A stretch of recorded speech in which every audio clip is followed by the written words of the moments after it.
Ini ada yang komen ya, bahwa katanya bagi Azwaja khilafah itu akan tegak berdiri sendiri di bawah naungan Al-Mahdi.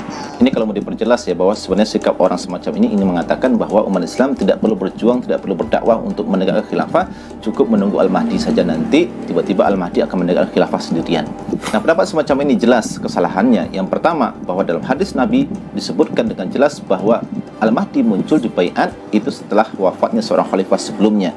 Rasulullah SAW bersabda, akan ada perselisihan pada saat wafatnya seorang khalifah.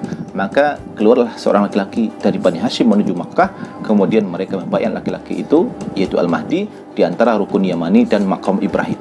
Jadi jelas bahwa hadis ini menegaskan bahwa Al-Mahdi dibaiat setelah wafatnya khalifah sebelumnya.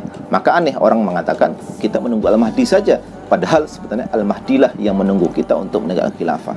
Nah, yang kedua, bahwa khilafah itu merupakan sebuah institusi politik umat Islam yang menerapkan hukum Islam.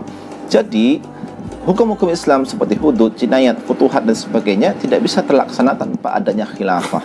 Oleh karena itu, kewajiban untuk menegakkan hukum-hukum ini bukan semata Allah bebankan kepada Al-Mahdi. Jadi aneh ketika hukum-hukum Islam hari ini terlantar, umat Islam merasa tidak perlu untuk menegakkan khilafah dengan alasan menunggu Al-Mahdi.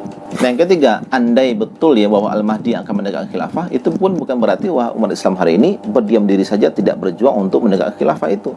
Ingat ya, Al-Mahdi itu bukan seorang nabi, bukan seorang rasul, bukan pembawa mukjizat.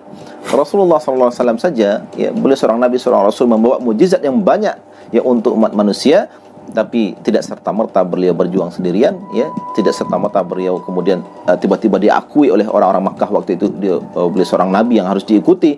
Tapi beliau harus berdakwah, harus berjuang, harus berjihad, harus kemudian berkorban sampai kemudian diusir ya, diboikot dan sebagainya. Jadi jangan dibayangkan bahwa Al-Mahdi itu datang tiba-tiba, umat Islam tiba-tiba sadar untuk membaiat Al-Mahdi. Tiba-tiba berbagai bangsa-bangsa hari ini yang terpecah belah hari ini kemudian tiba-tiba menyerahkan kekuasaannya kepada Al-Mahdi begitu saja, tanpa ada proses-proses dakwah sebelumnya yang dilakukan oleh umat Islam. Tidak begitu.